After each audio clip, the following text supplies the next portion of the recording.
in your books, or do you put them into a document, or how do you process the information you read from books? I want to give you some information, Stig, that I have never given in any interview ever.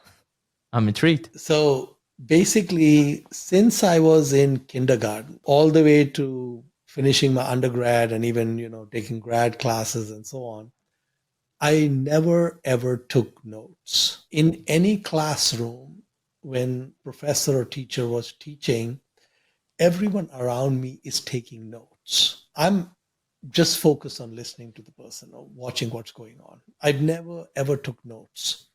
And what I would do is, okay, when there's a test that's going to happen or whatever, I'd go to the textbook and see, okay, we're going to have chapter 3 and chapter 6 on the test. I'd read up on those and, we'd get ready for the test, right? Sometimes what would happen is the professor's not teaching from the book at all. And I'm saying, oh, what he talked about, I'm like screwed. Okay, I have no notes.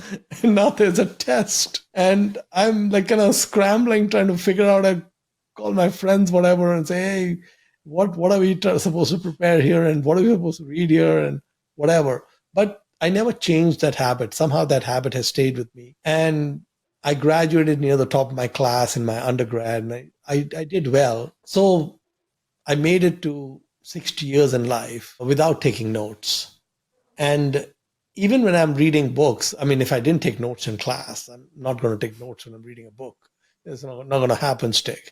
So I've never taken any notes anywhere. And I want to also touch on 2 different data points that you brought up. So Bill Gates has a situation which is like Stig. If he starts a book, he has to finish it. Has to. He's obsessive compulsive. Okay.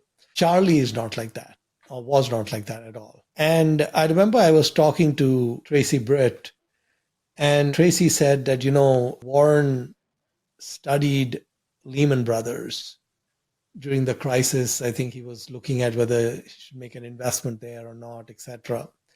And so he read their annual reports and different things. And she said, I got the hard pages that he read and I looked through all the pages for his notes. And she said there was almost nothing. There were like a couple of places where there was something underlined or something, but there would have been like less than 5 words of notes in all those 10Ks that he read for Lehman Brothers. So there was really no record.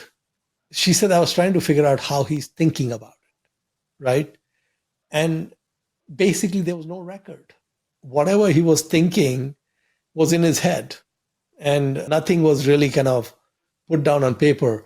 And I think one time Berkshire did some acquisition and SEC was questioning. There was some insider stuff. They were questioning some stuff. So they sent Berkshire a request saying, we want to see all the staff notes for this acquisition. And Munger sent them a response which said, dear sir, there are no staff, there is no staff, and there are no notes. Warm regards.